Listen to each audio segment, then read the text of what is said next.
بسم الله الرحمن الرحيم الحمد لله وكفى وسلام على عباده الذين اصطفى أما بعد. So zakat, as you all know, is one of the pillars of our deen. As Rasulullah sallallahu alayhi wasallam has said, "Bunya al-Islamu ala khamsin." Islam is based on 5 pillars. Shahadati an la ilaha illallah. The central pillar is the shahada. وإقام الصلاة وإيتاء الزكاة وصوم رمضان وحج البيت من استطاع إليه سبيلا. And there are 4 pillars: Salat, Zakat, Sawm, and Hajj.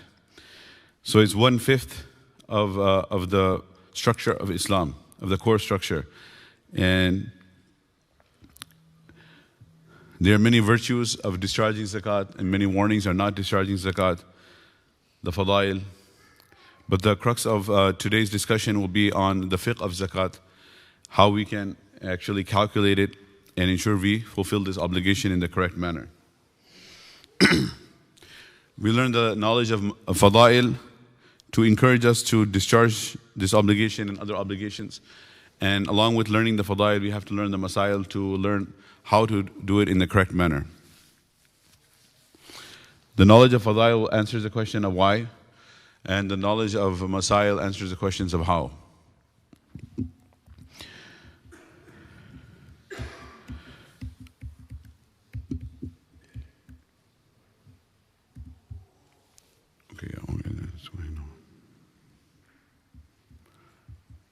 So these are some of the things that will be covered in the seminar. Some of the highlights: what is zakat, how zakat in Quran and Hadith, spiritual significance, who is required to give, how does the calendar work, what assets are liable for zakat, and who are the beneficiaries, who are the eligible recipients, and some practical examples in the end. So what is zakat? Literally, the word zakat means purity and blessing, growth, praise.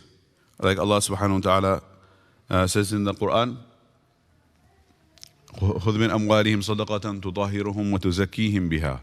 That sadaqah is a means of tazkiyah, purification of the heart. The tazkiyah word that we use a lot, everyone is familiar with the word tazkiyah, which is purification of the heart, comes from the same root word. It also means growth. Growth means increase.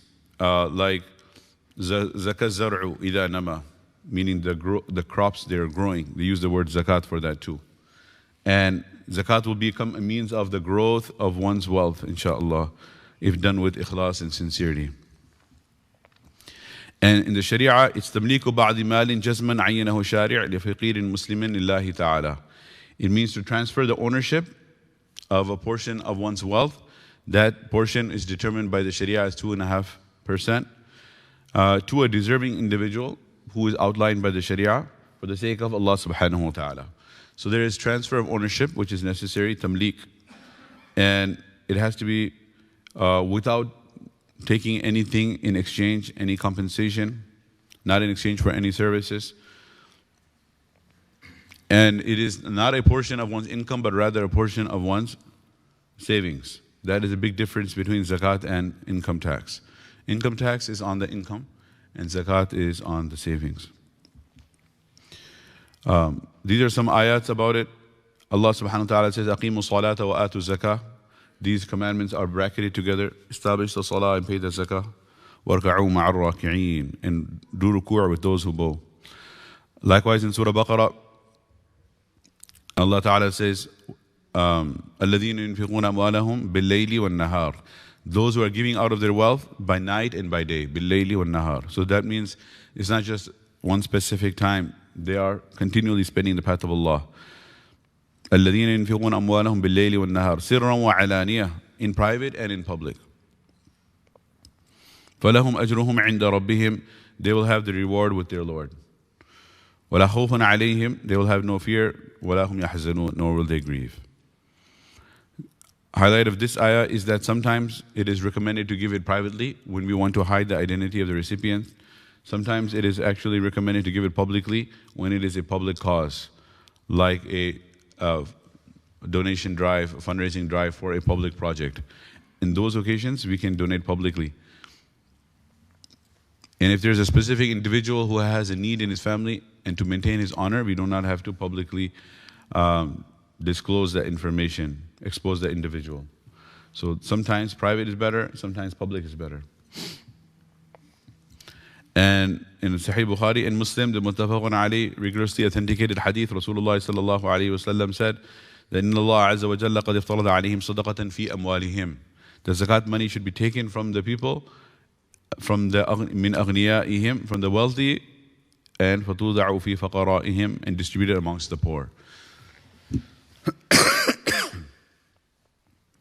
So over here, the thing the scholars point out is that unless there is some huge catastrophe or disaster somewhere where everyone should help out, generally the system of zakat is such that if it is taken from the same people, within the same country, within the same region, aghniyaihim and fuqaraihim, meaning the same region, the poor people are taken care, their needs are taken care of by the rich of that same area. So keeping the zakat within the same area is understood from this hadith in general. The spiritual significance of zakat, as the ayah mentioned, تُطَهِّرُهُمْ وَتُزَكِّيهِمْ بِهَا. It is a means of purification of the soul from greed and purification of one's wealth as well from impurities. And it creates a bridge between the affluent and the needy, bringing them closer together. The reason the poor become closer to the rich is because their needs Allah is fulfilling through them. And the reason the rich get closer to the poor is that they realize that it is through them they are getting the reward of sadaqah and zakat. And they must believe that they will be in greater need of the thawab of the zakat and sadaqah on the Day of Judgment than the poor individual is in need of food and money today. Meaning I need the thawab of this sadaqah on the Day of Judgment more than the poor person needs the food to survive today. So each one is fulfilling the need of the other. And it creates a more equitable distribution of resources. It increases barakah in one's wealth. And most important reason, of course, is that basically it is a command of Allah subhanahu wa ta'ala. It's an obligation. So it is a vital duty we have to all fulfill. What is an example of the reward? So in Surah Al-Baqarah, ayah 261, Allah subhanahu wa ta'ala says, مَثَلُ الَّذِينَ يُنْفُقُونَ أَمْوَالَهُمْ فِي سَبِيلِ اللَّهِ كَمَثَلِ حَبَّةٍ. Those who spend their wealth in the cause of Allah are like the grains of corn. Then what happens? أنبتت سبع سنابل في كل سنبلة 100 حبة.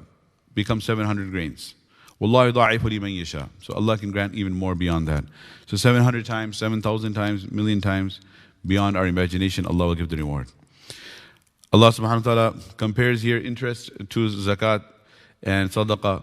That وَمَا أَتِيتُم مِّن رِّبًا لِيَرْبُوَ فِي أَمْوَالِ النَّاسِ. Whatever you give out in usury to increase your wealth, فَلَا يَرْبُو عِنْدَ اللَّهِ. In the eyes of Allah, that will not increase. The numbers may increase, but the tension, the headache, the stress, the anxieties, the problems with that wealth will increase. وَمَا أَتِيتُم مِّن زَكَاةٍ تُرِيدُونَ وَجْهَ اللَّهِ فَأُولَٰئِكَ هُمُ الْمُضْعِفُونَ. Whatever you give in charity to desire Allah's approval, this zakat, this will increase your reward in the dunya and in the akhirah. Along with the virtues, the good news, there is also the warnings. As Rasulullah sallallahu alaihi wasallam was bashiran wa nadhira, the Quran is filled with targhib and tarhib. So the warning is, وَالَّذِينَ يَكْنِزُونَ الذَّهَبَ وَالْفِضَّةَ. Those who hoard gold and silver. Surah Tawbah. وَلَا يُنْفِقُونَها فِي سَبِيلِ اللَّهِ. And they do not give it in the path of Allah. فَبَشِّرْهُمْ بِعَذَابٍ أَلِيمٍ. You can inform them they will receive a grievous punishment. يَوْمَ يُحْمَى عَلَيْهَا فِي نَهَرِ جَهَنَّمٍ. On that day it will be heated up in the fire of Jahannam. فَتُكْوَى بِهَا جِبَاهُهُمْ. Then they will be branding their foreheads, because they would frown when they would see the faqir coming to ask for money. وَجِبَاهُمْ, their sides, because they would turn their side to him. وَظُهُورُهُمْ, and their backs, because then they would turn their back 180 degrees. هَذَا مَا كَنَزْتُمْ لِأَنفُسِكُمْ. This is what you used to hoard for yourselves. فَذُوقُوا مَا كُنْتُمْ تَكْنِزُونَ. Now feel the pain of what you hoarded. So this is a very severe warning indeed.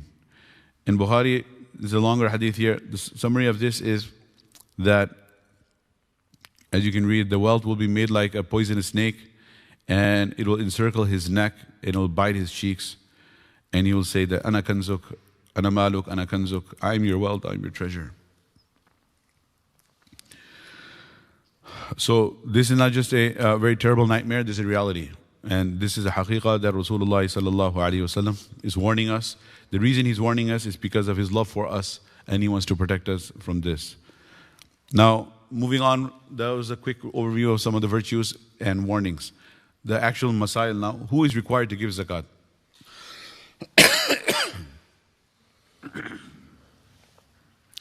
Number one is a Muslim. A person who is not a Muslim is not obligated to fulfill any of the commandments. The only obligation on a non-Muslim is to take the kalima shahada and accept Islam. So the first thing, for all of the ahkam of Sharia, they apply to Muslims. So a person must be Muslim. It's important to remember this when we talk about who are eligible recipients, because the non-Muslim, he doesn't give zakat, and the non-Muslim also cannot receive zakat. We cannot give zakat money to a non-Muslim. We can give sadaqah to a non-Muslim, but we cannot give zakat to a non-Muslim. So all of the restrictions for zakat, for all the sadaqat wajibah, all the farad, all the obligations, whether it's zakat, whether it's sadaqatul fitr, whether it's fidya, kafara, whether it's a vow, another, we cannot give any of those sadaqat wajibah to a non-Muslim. And the sadaqah nafila, nafal sadaqah, we can give to a non-Muslim. So over here, but we're not talking about recipient, we're talking about who's giving here. I just mentioned that it's for us, we don't need to really worry about is it fair or not. We have to figure out if that is what Allah wants or not, and that's where we stop. But just from the perspective of presenting it to non-Muslims who do not believe in Allah and believe Allah is fair, for them we can add this point that look, the Muslims are the ones who give it and they're the ones who receive it. The non-Muslims, they don't have to give, so therefore they don't receive. That's not for us, because we already believe the order of Allah is fair. Number two, adult. The obligation of zakat does not apply to children's wealth. So if there's a not baligh, not physically mature young boy or girl, then they do not have to give zakat. If they have money that belongs to them, it's in their name.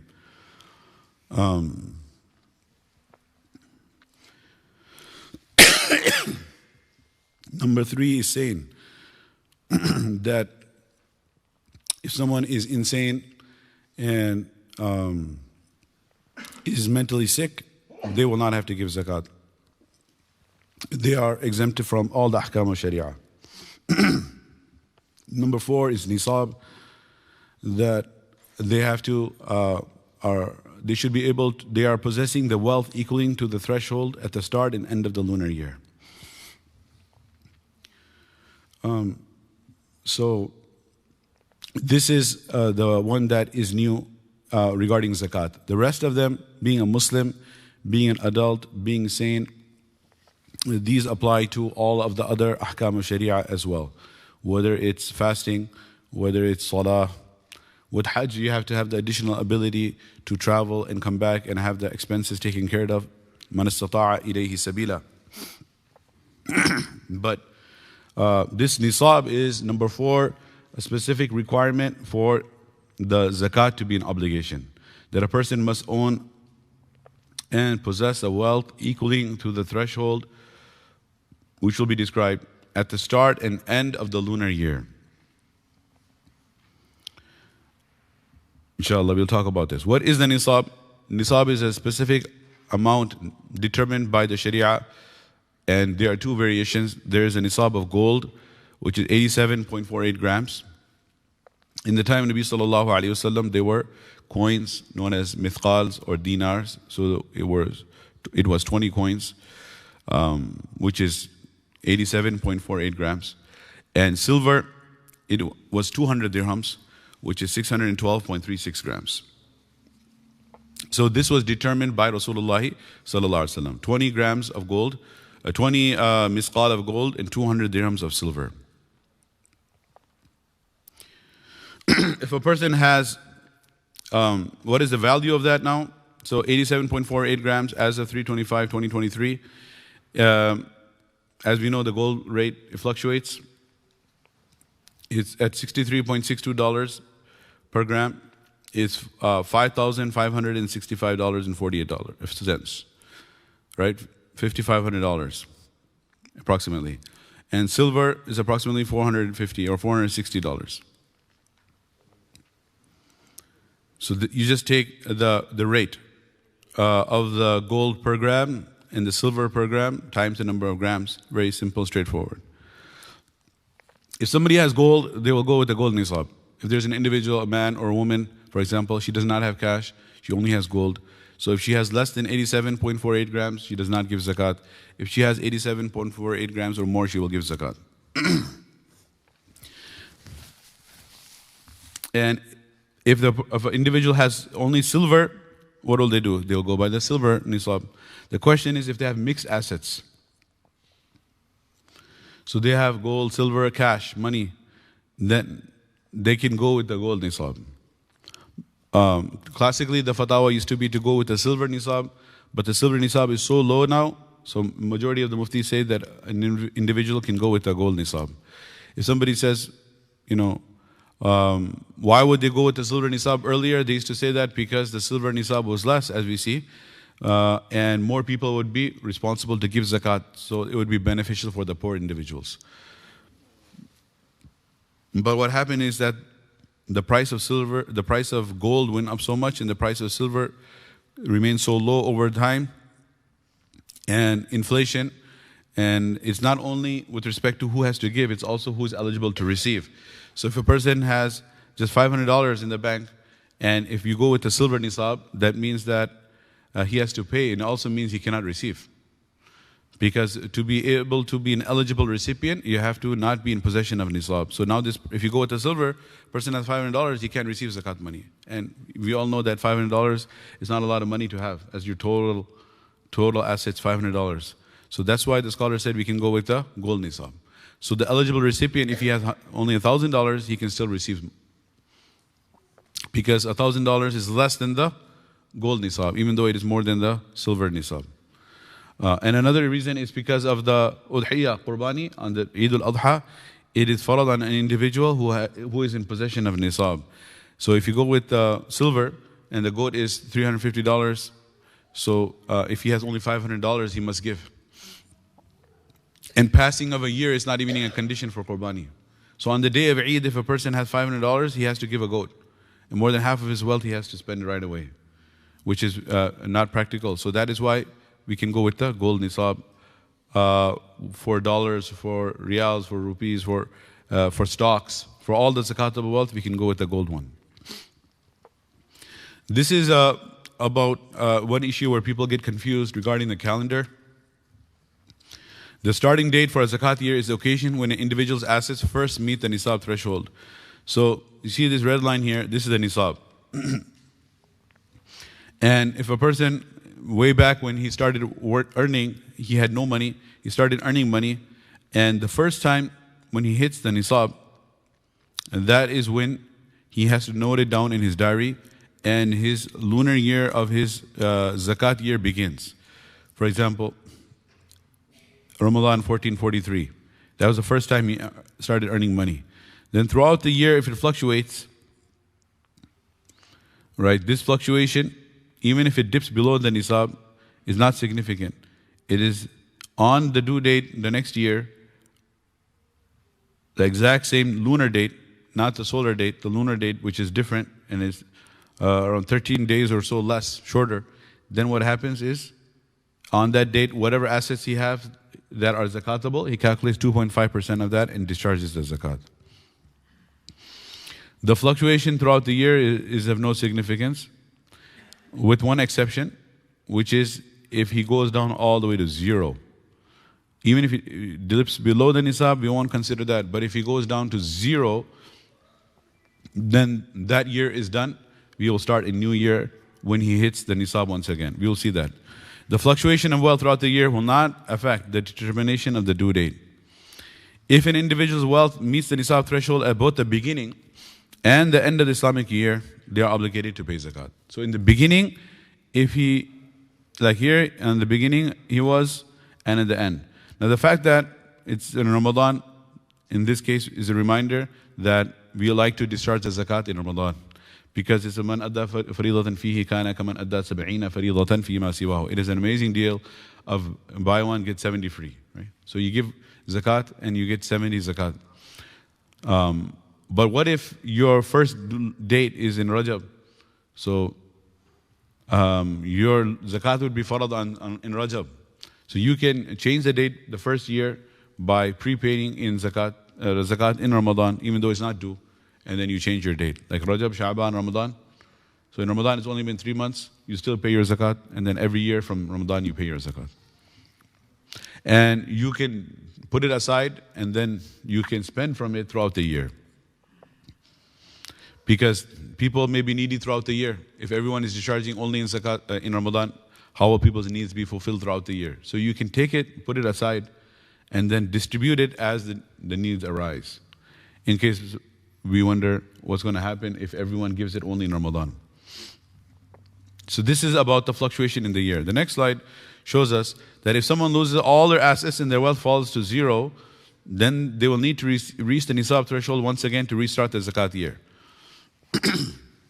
So what happened here is that when he hit the nisab here, which is in Shawwal, his year started, but it went up his assets.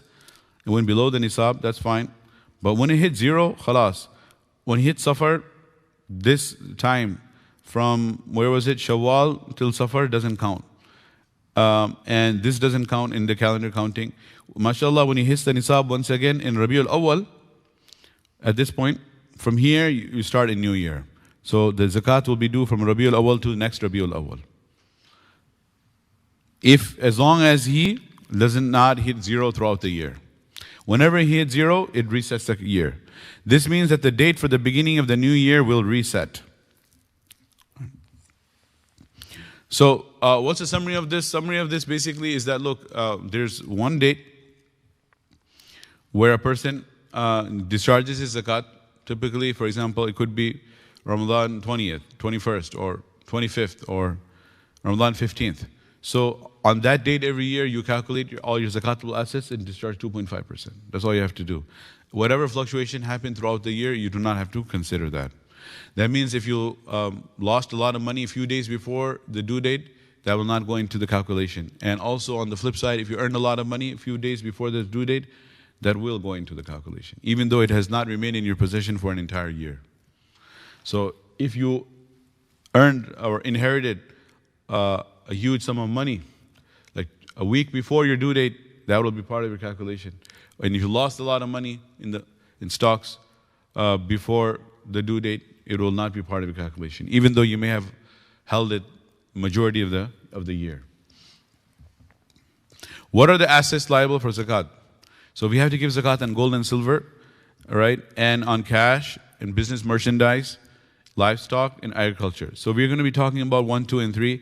We're not going to go into the detail of livestock, which is has a lot of zakat for cows, camels, sheep, goats, horses, as that is not typically things that people are investing in, and agriculture for farmers. So they have ushur and kharaj. These two we're not talking about.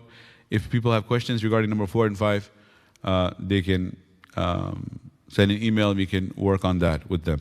Number 1, 2, and 3, these are the ones that are more common. Business merchandise refers to anything bought with the intention of selling for profit. Anything you buy with the intention to sell is called business merchandise. Urud al-tijara. Assets not liable for zakat, jewelry, other than gold and silver. So, other than gold and silver, even if it's platinum or diamonds or jewels, rubies, emeralds, cars, they're not liable for zakat. Household appliances, any property, if it's your home that you live in, it's not liable for zakat. If it's a rental home, there's zakat on the rent that you receive, not on the value of the property. So these things are not liable for zakat. Right? So what is liable? You have to give zakat on gold, silver, cash, business merchandise. These are the 3 main things.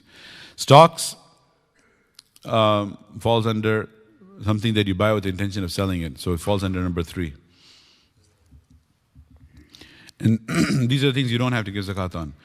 Zakatable versus non-zakatable, the types of assets, right? These are the ones we covered: gold, silver, cash, livestock, agriculture, business. Non-zakatable. Now this is important, where the non-zakatable is divided into 2 things. They're necessary and beyond necessary. Why is it divided into 2? Because non-zakatable assets meaning you don't have to give zakat on it, and it's necessary, meaning your home, your car, and basic furniture. These are non-zakatable assets. You don't have to pay zakat on them, and they're necessary for you to have. And then there are non-zakatable assets which are beyond necessary, like additional vacation homes, additional rental properties, additional luxury items, boats, yachts, or artwork or expensive things. They're non-zakatable. Diamonds, rubies, emeralds, they're non-zakatable. There's no zakat on them, but they're beyond necessary. And why do we need to make this distinction between necessary and beyond necessary if they're non-zakatable? It's because it may play a role, it will play a role rather, to determine whether a person is eligible to receive or not. So there are three categories of people. Two categories are well known, and there's a middle one that we may not realize. Three categories. One is the one that is a faqir, miskinun, the matrabah. He's toiling in the dust. He doesn't have anything. So he is not liable to give zakat, nor is he eligible. No, he is not liable to give, and he is eligible to receive. Right? Liable meaning responsible. Eligible meaning legitimate right he has. So he's not liable to give, and he is eligible to receive because he's miskinun dha matrabah. He doesn't have does he have zakatable assets? No. Non-zakatable assets, does he have beyond necessary? No, he barely has necessary. Nothing. And on the other hand, you have the individual who has zakatable assets, who has gold, silver, cash beyond the nisab. So he is liable to give zakat, and he is not eligible to receive. He cannot receive because there's a millionaire. He has homes and he has a lot of gold and silver, and he has bank balance more than $5,000. He has $500,000. So he is not eligible to receive, and he is liable to give. But there's a middle guy. This is the confusing one. If you look at his zakatable assets, he doesn't have cash. He spends it all. He doesn't have gold. So does he have to give zakat? He doesn't have to give zakat. But when you look at everything he has are non-zakatable. But the non-zakatable assets that he has necessary ones, like one home, one car. But then he has a lot of beyond necessary ones, like he has vacation homes, for example. So when it comes to paying zakat, we'll say, hey, you don't have to pay zakat. Why? Because you don't have zakatable assets. But when it comes to receiving zakat, we'll say you cannot receive zakat also. He'll say, I don't have the nisab. Look at my bank balance, it's $200. But then you have beyond necessary assets. Like you have a whole additional home. So we'll tell him that you can't go and collect zakat money. You need to liquidate those beyond necessary non-zakatable assets. So this person is in the middle. He's not liable to pay, nor is he eligible to receive. He's not liable to pay. There's two nisabs. It's called nisabu wujubi zakat, nisabu hirmani zakat. One is the nisab. If you reach it, it's wajib, you must pay zakat. And then another one is a nisab. When you reach it, it's haram for you to receive zakat. So this person, he has not reached the nisab where he must pay, but he has reached the nisab where he cannot receive. Okay, so this is the beyond necessary category here. There are a few more slides about this. Look, necessary things is considered household goods, clothes, cars, house furnishings. So if there's this is important because if there's a person, remember the nisab of gold we said was, say, $5,000.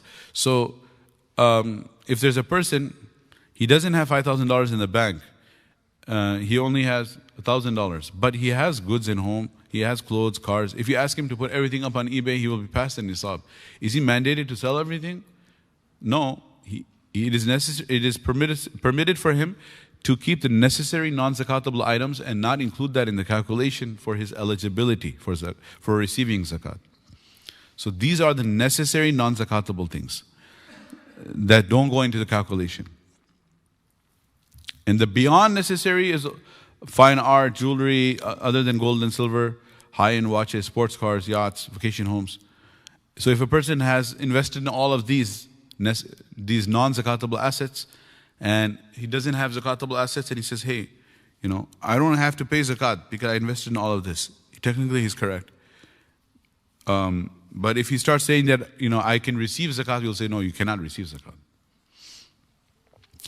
Investing in non-zakatable assets with the intention of avoiding having to give zakat is a very khabith and evil intention, and it is a sign of extreme greed.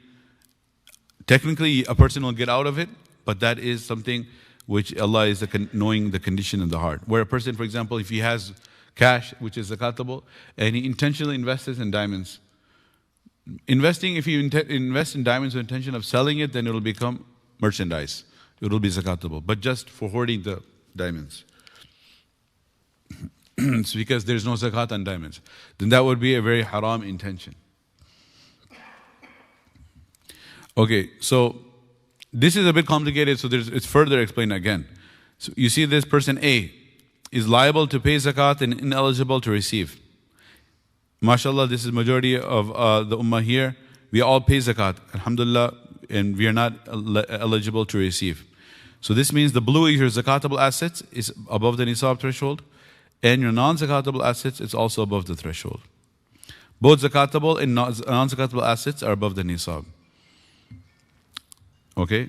And then person B is not liable to pay and is eligible to receive. This is the opposite extreme.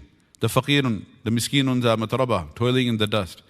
The zakatable assets is below nisab. He doesn't have $5,000. Non-zakatable assets, he also doesn't have. Everything is below, so he can receive. Person C is not liable to pay and ineligible to receive. This is the middle guy. When it comes to zakatable assets, what's your bank balance? $300. What's your non-zakatable assets? All the yachts and sports cars and vacation homes. So this person, he doesn't have to pay, but he cannot receive. I think that's sufficiently explained now. Now, let's do some practice. Is it zakatable or not? Household appliances? Non-zakatable. Okay, we didn't talk about 401k. So 401k, there is a vested and the unvested. The vested, it goes with you wherever you go. It's your money. You just put it aside. So it's zakatable. The entire amount. Because whatever your employer has given you and whatever you have, it's both in your name and you will take it with you. If you don't have enough cash money to pay the zakat on it, then you can pay the zakat on it when you receive it. The unvested portion, you may lose it, so you don't have to pay zakat on the employer's portion until you get it, the employer's matched portion. What you have put up and you're going to take with you, you will have to pay zakat on that. Vacation properties, zakatable or not? Not zakatable. And the white gold, if the white gold content is more than actual gold, there's no zakat on that. Diamond necklace, there's no zakat on it. And cars, also there's no zakat. Gold-plated watches is just 1 atom thick gold on it, there's no zakat. And rental properties, they're on the rent accrued there is, not on the value of the property. Now you get into businesses, stocks and assets.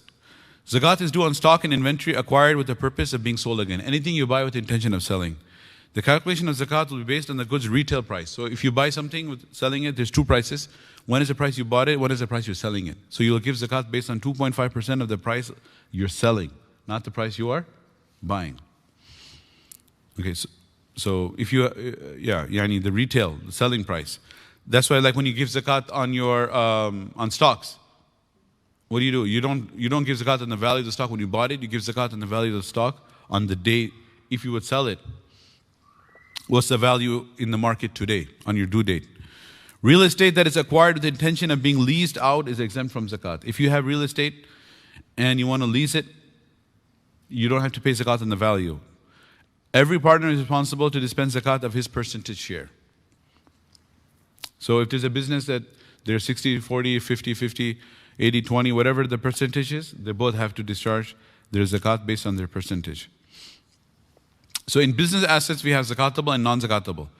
So whatever cash is in the business, the stock in the trade, whatever merchant inventory, and cash and trade receivables, meaning what are outstanding things that are been paid for and are supposed to come in, all right, that are due to the business. So you already paid for, you're buying whatever, laptops, 100 laptops, you paid for it, it's coming in, so you have to give zakat on those laptops that are receivables.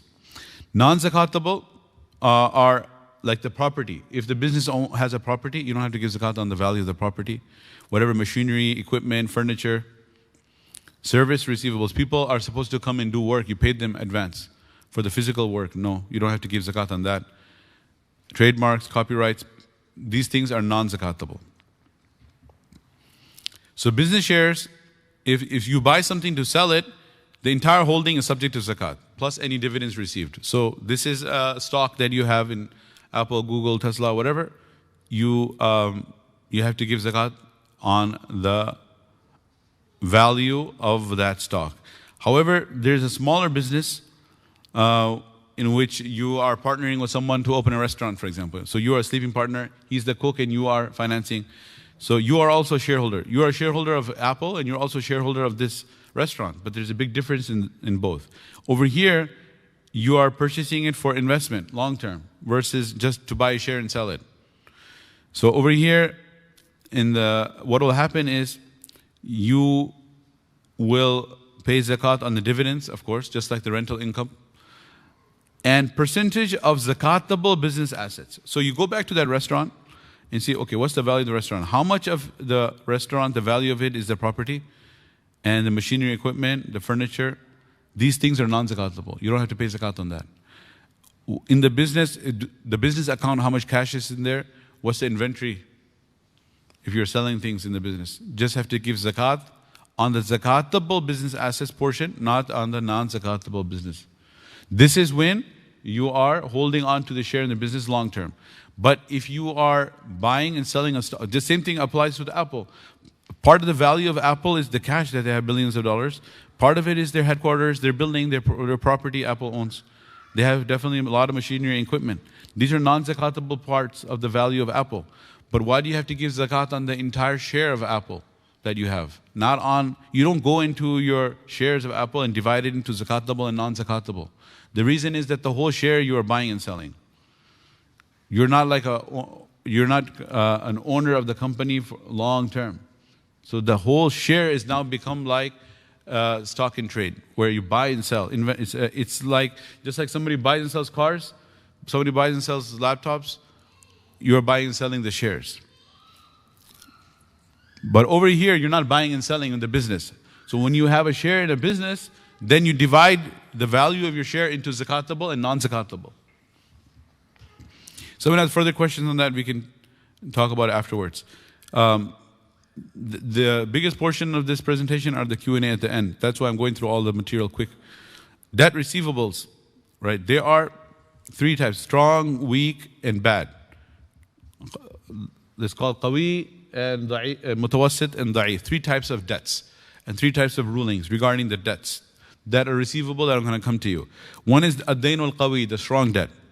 So that means there is a zakatable asset like cash, gold, or silver that you had given out to somebody and it's owed back to you because of a loan or unpaid invoice. The difference between a loan and an unpaid invoice: a loan is you just gave him the money for the sake of Allah and he pays you back. And an unpaid invoice is that he bought something from you and he said he's going to pay you on credit. So he owes you money because he took something from you. That's an unpaid invoice. Or an unpaid invoice for service. So he bought something from you or he took some service from you and he owes you money. That's an unpaid invoice. Loan is when you gave him the money in his hand, you lent him the money, and you lent him cash, gold or silver. So this becomes obligatory on the person immediately. So that means when you calculate your zakat on your due date, okay, you have to pay zakat on the money owed to you. If somebody says, why should I pay? I don't have it. It's because on the other hand, that individual that you gave the money to, say he borrowed $5,000 from you, when it is his due date, he looks into his assets. He says, okay, I have $10,000 in the bank, and will he give zakat on 10,000? No. He will deduct 5,000 I owe so and so. I owe Zayd $5,000. Zayd gave Amr $5,000 as a loan. So when Amr is calculating his zakat, he will deduct $5,000 and say that this doesn't belong to me. In fact, I'm supposed to give it right away to Zayd. And if I hold on to it, in fact, and not pay him back, it's a zulm. Matalul ghani, zulmun. It is a sin to delay the payment back of the debt if you have the money. So he will not give zakat on the 5,000. In fact, he will deduct it. And after deducting it, he will give zakat on the remaining 5,000, 2.5 of 5, not 2.5 of 10. 10K, 10,000. He'll give 2.5 of 5,000. So he's deducting it. He's not paying zakat on it because he owes it to you. And then you say that I'm not going to pay zakat on it because I don't have it. So who's going to pay zakat on it? It's going to be, no one's going to pay zakat on it, either here nor there. So the reality is he is allowed to deduct it and you must pay the zakat on it. Then the question comes that, what if he never pays me? So it's due now, but when you receive the money, you can pay it then. If you can pay it then, but the problem is if he pays it to you after 2 years or 3 years, you'll have to pay zakat for the past 3 years. If you pay it every year, then when you receive it, you don't have to pay anything. It will just be added into your savings. So it becomes obligatory on your due date, and the next due date, and third due date, and as many years it takes, it's due. But the payment is required when you get it. If you want to prepay it, it's better for you if you can afford. If you don't have the money to prepay it, then you can wait till you receive it. A weak debt is intangible receivables. For example, an employee's unpaid wages, meaning your employer, he went bankrupt, he owes you money. You worked the last 2 months, he didn't pay you, and then now when it's your zakat due date, the wages that are unpaid, do you have to calculate that? Or you're a landlord and your tenant stopped paying rent and you're going through the eviction process. When in the world are you going to get that unpaid rental? Do you have to give zakat on that? If there's a wife, does she have to give zakat on the mahar that the husband did not pay her? Or if somebody wrote in his will a bequest of wasiyah, so-and-so should receive so much money, and the executor of the will has not given it to you. These are all considered weak debts. So for this, zakat is only required for the received wealth and not for past years. When and if the employer has tawfiq or he becomes rich enough or the court mandates that he has to pay you for the wages that were unpaid, or somehow the court makes sure that this tenant pays the unpaid rental to the landlord, or the husband pays the mahar after so many years of marriage or decades of marriage, or the bequest is finally given to you, at that point you have to pay the zakat, not for the past years. Because this is daynun, da'ifun. And then you have the bad debt. The bad debt is debt which is unlikely to be repaid. There's two scenarios. If he admits to owing the debt or he denies it. I never saw you, who are you? So if he admits to it, but he's just saying that, I need more time, sorry, fulan, fulan. In this case, if the debtor, whether solvent or insolvent, meaning whether he has money or doesn't have money, if he acknowledges the existence of the debt, then you cannot exclude it from the zakat liability. You have to include it, right? If you don't pay it now, pay it when you get it. But you have to pay for all the past years. However, if he's unable to recover his debt, despite his acknowledgement, then it's not subject to zakat. You can just give up. You try, and he's just saying, no. He's acknowledging him and saying, I cannot, and he just runs away. Then at that point, you don't have to include it anymore. You don't have to give the zakat on it. And if he denies the existence of the debt, he says, I never took money from you, then it's not subject to zakat. If you don't have evidence, you can't take it to court, it cannot be verified, then give it up. You don't have to give zakat on it. All right, that's simple. Now deductibles. Deductibles is, now when we have our zakatable assets, we talked about who has to give zakat. Yes, Muslimun, aqilun, sahibun nisab. And we talked about on which wealth? The zakatable wealth, and not on the non-zakatable wealth. Then we talked about what are the debts, that you have to pay zakat on. Those are debts that are owed to you. Now we're going to debts you owe others. We're switching the gears. We talked about debts that are owed to you. Now we're talking about debts you owe. What type of debts can you deduct? In the past, what would happen is that the scholars would say you can deduct the entire amount of the debt, because people will not like to be in debt. They will not like to borrow money. But now what happens is that everyone is in debt, long-term debt. So if we start deducting the entire long-term debt, nobody in America will be giving zakat. Everybody would say, I'm eligible to receive zakat. Because even if you have $100,000, mashallah, in the bank, you still have a $1 million loan on the home, and credit card debt, and college debt, and all kinds of debt. So because of the nature of how the economy changed, and the way the culture is that everyone is involved in long-term debts. Therefore, the ruling is you can only deduct one monthly payment. Only one monthly payment can be deducted for debts that are structured to be repaid in installments over an extended period, such as mortgages and student loans. So your halal mortgage, like Guidance or Islamic University or Divan Bank, whatever your monthly payment is, your mortgage, student loans, your monthly one, you can deduct that. You cannot deduct the entire loan. So if you have someone has $100,000 in his bank and his monthly payments for his loans are $10,000 or $5,000, he can only deduct that. He cannot say, hey, I owe $1 million, so I'm negative $900,000. Short term is if there's a friend, you borrowed the entire, or cousin or sibling, you owe the entire amount. The total amount of the short term is due. So you can deduct that. So if there was some emergency in the family and you borrowed $10,000, $5,000, you can deduct that entire amount because you have to pay the entire amount off as soon as possible. So you can deduct that. What are other things you can deduct? Unpaid essential living expenses, such as utility bills. Like this month, whatever utility bills you have, you can deduct those. Goods purchased on credit. If you have a debt that for this month, monthly payment on something, you can deduct that. If you're fulfilling the mahar now, you can deduct that. If you owe your employees compensation, your payroll that is due this month, you can deduct that. And a short-term personal loans that are due, you can deduct that. So these are the things you can deduct. Your expenses, things you owe this month, wages, loans that you owe this month, all of these things you can deduct. Okay? And then you will have to give 2.5% on the balance. This is when people, important, new one that I did not mention last year, is about the retro zakat. Retro zakat is for the past years. When a person makes tawbah and he wants to pay zakat for the past years, how does that work? See, look, year 1441, say he had $100,000 on his due date. So 2.5% of that is $2,500.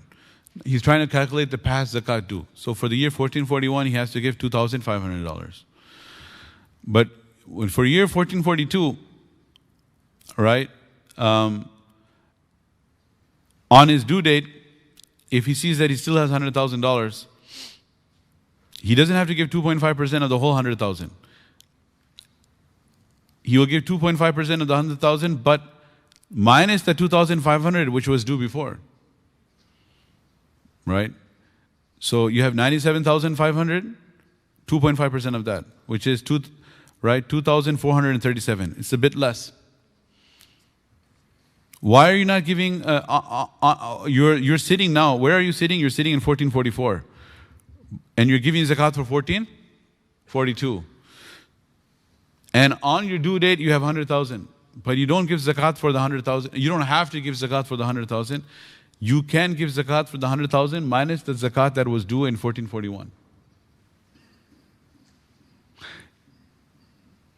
Okay? And then 1443, so zakat for 1443 is this was 2,500, 2,437, this is 2,376. Why? Because you take this and minus another 2,437 that was due here. And then finally, for the 1444, it becomes less, 2,317. Why is this important? This is because people, over here is not that significant. But the numbers will become much more significant and it will balloon with the 401ks. So with the 401k, if a person has, mashallah, really ballooning 401k, hundreds and hundreds of thousands of dollars, which the bank balance that he has to give the zakat, he doesn't have that much money right now, cash at hand. But his 401k is really huge. So the basic concept of the 401k, I know there are a lot of different ikhtilaf about this, different opinions. The reality is that the most safe opinion and what seems to be the most appropriate opinion is that the entire amount is zakatable. If you choose to withdraw it and you pay the penalties and you pay the taxes, and 20% goes in penalties and 30%, for example, in taxes, and 50% is gone, and you only take 50% back home, then you give zakat on the 50%. That's fine. But if you choose not to pay the penalties, then you didn't pay it. And if you choose not to pay the taxes, then you didn't pay it. Then what happened? The entire amount was rolled over and invested. So the entire amount is zakatable. It's just like basically if somebody thinks that you put it under your mattress, you put it under your pillow, or you put it in a bag, or you didn't even just do that, rather you invested it. Because it's not just stagnant, it's being invested. So if it's being invested, the entire amount is being invested. So the entire amount should be zakatable. People get hung up over the fact that, if I don't have access to it. Well, you chose not to, right? No, if I do take it out, then I'll have to pay a penalty, but you didn't take it out. So if you do take it out, if you do pay the penalty and pay the taxes, it's not going to be zakatable. So if your 100,000 becomes 50,000, only 50,000 is zakatable. But what did you do? You have the choice. Don't you have the choice? Nobody put a gun to your head. Do you want to pay the penalties and the taxes and prematurely withdraw it? Or do you want to keep the whole thing invested? So you made the active choice of investing it. So since you so the entire 100,000 is being invested. Year after year and year, 100 becomes 200, 300, 400, 500, 600,000. So then a person will say that if I want to calculate the zakat for it, the 2.5% of the $1 million, I don't have that cash at hand because whatever I'm earning, I'm spending. So then we will say that the fuqaha state that wait, just on your due date, calculate and keep on calculating the value of your 401k on your due date and keep it aside. And when you reach retirement or you withdraw at that point, then you'll have to pay for the past years. And that is where this calculation will help you. This is where this calculation will really help, and the numbers will be quite significant, the difference. Because you have over here 4 years and you're only talking about $100,000, right? So if you take this 4 years, make it 30 years, and then the 100,000 becomes 2, 3, 4, 5, 6, 700,000. Then the difference will be every single year you see. Once you owed it, then you take that out, the amount that you owed. So therefore, year 1444, zakat due is 9,631. So this is giving zakat for previous years. The last thing I believe is the beneficiaries of zakat, who are eligible recipients. This is the ayah of the Quran. إنما الصدقات للفقراء والمساكين. Zakat is due to the fuqara and masakin. The poor, fuqara, faqir, he has wealth but below the nisab. Masakin have no wealth. إنما الصدقات للفقراء والمساكين والعاملين عليها. Those that are appointed by the government, the zakat collectors. والمؤلفة قلوبهم, the new Muslims that needed support. In the time of Umar radiallahu anhu, this became mansukh, abrogated. Nabi sallallahu alaihi wasallam would give zakat money to new Muslims. New Muslims can still receive zakat if they are eligible. But a wealthy new Muslim, like Abu Sufyan, who had a lot of wealth, radiallahu anhu, Nabi sallallahu alaihi wasallam gave him additional camels and goats and sheep for reconciliation purposes, to prevent harm. But now, the time of Umar radiallahu anhu, this was abrogated. Slaves, they do not exist anymore. وَفِي الرِّقَابِ غَارِمِينَ, those who have debts. They are burdened by insurmountable debt, meaning their debt exceeds their assets, so they're negative, below the nisab. A person may have, the nisab is $5,000, he has $6,000, but he owes urgent, like a short-term debt of $10,000, so he's negative. وَفِي سَبِيلِ اللَّهِ, this refers to the Muslim soldiers, the mujahidun fi sabilillah, and the traveler, wabn as-sabil. The wabn as-sabil traveler is the one who has assets at home, but he has no access to them. In the past, when they could not transfer money, there is somebody who has a lot of money at home, he lost his money with him in Hajj or during his journey, so you can give him money. If he was poor traveler, he's already included in the first category. This is a rich traveler who doesn't have access to funds, which nowadays would not generally apply, because we can easily transfer funds. So these are the categories specifically mentioned. The most important for us would be those who are poor and needy, and the other one that applies are those who are in debt. Okay. Zakat cannot be given to the following individuals. A person cannot give to one's children, all the grandchildren, great-grandchildren, likewise parents, grandparents, and spouse. So these are the three relatives. Going straight up, parents and grandparents, straight down, children and grandchildren, and spouse across. That means besides these, a person can give. So a person can give zakat to siblings and uncles and aunts and cousins and nephews and nieces. In fact, they will get double the reward. Once for discharging zakat, second for helping out the family. Next one is after the family is Banu Hashim, the descendants of Rasulullah sallallahu alaihi wasallam. Ali, Abbas, Ja'far, Aqil, Harith bin Abdul Muttalib. Descendants of Ali is Hassan and Hussein radiyallahu anhuma. So the family of Rasulullah sallallahu alaihi wasallam, Nabi sallallahu alaihi wasallam said zakat is haram upon them. It also doesn't mean that they should not be helped. They should be helped through nafal sadaqah. If they need help, it is highly rewarding to help the family of Rasulullah sallallahu alaihi wasallam, but not through zakat. Number 5, a non-Muslim. As I mentioned in the beginning, we cannot give zakat to non-Muslims. And a wealthy person who is in possession of an nisab, naturally we cannot give them zakat.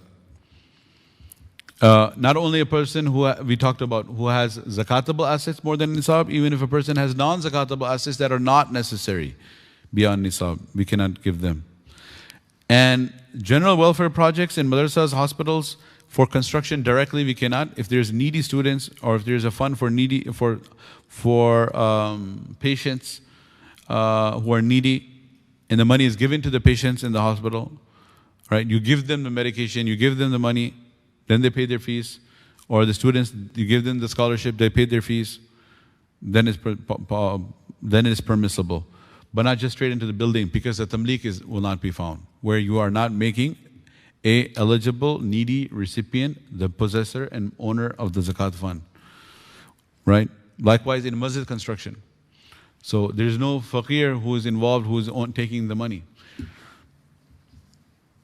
Nor can you give it to employees. If you hire a fuqara, masakin, poor individuals, and give them some labor or some work to do, then you give them the zakat as wages. That's not permissible, right? Prisoners, one who does not have the nisab of zakat but has goods beyond their essential needs. This was covered. These are the people that we cannot give zakat to. Now when it comes to the actual paying, it is important to pay it without delay on your due date, and you should make a clear intention. You have to have the niyyah. Sometimes if you get very emotionally excited in a fundraiser and you write a check, you don't make the niyyat of zakat or sadaqah. Then you have remorse later, say, oh, can I deduct that from my zakat? You cannot do that. You have to have innamal a'malu bin-niyyat. You have to have the niyyah at the time. So it is necessary to make the clear intention of discharging zakat when you give it to the eligible recipient or their representative. So the eligible recipient is the faqir himself, or their representative. Like at Dar es Salaam, the students who are eligible, they sign that, we are signing Dar es Salaam to be our representative to collect zakat money on our behalf.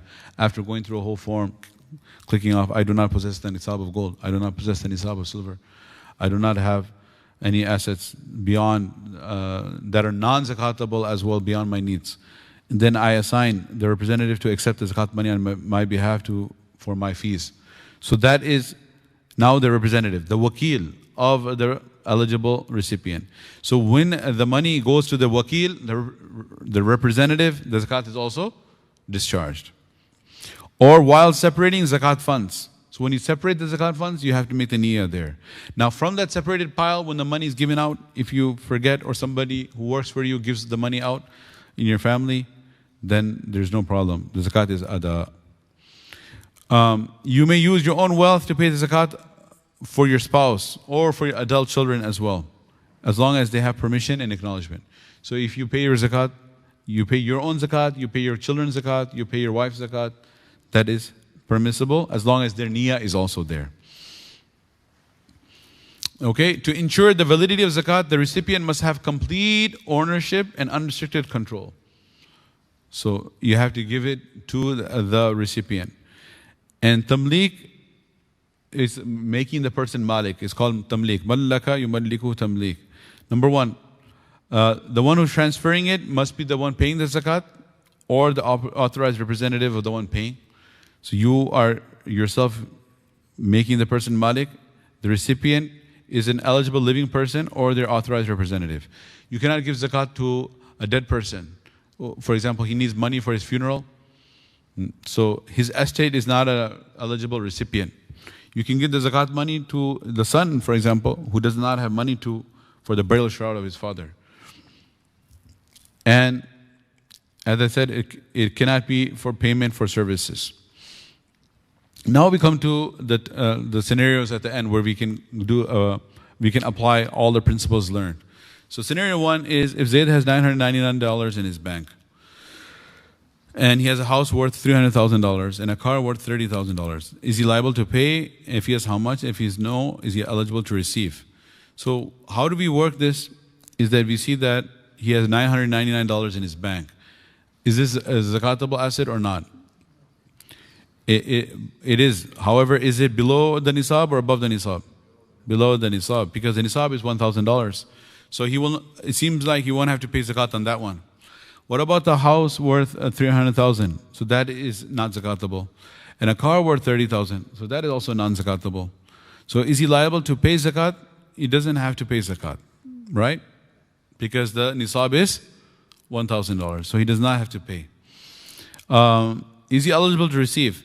So most of the matters that we have been discussing are black and white, very clear. What is zakatable, what is not zakatable, who is eligible to receive, who's not.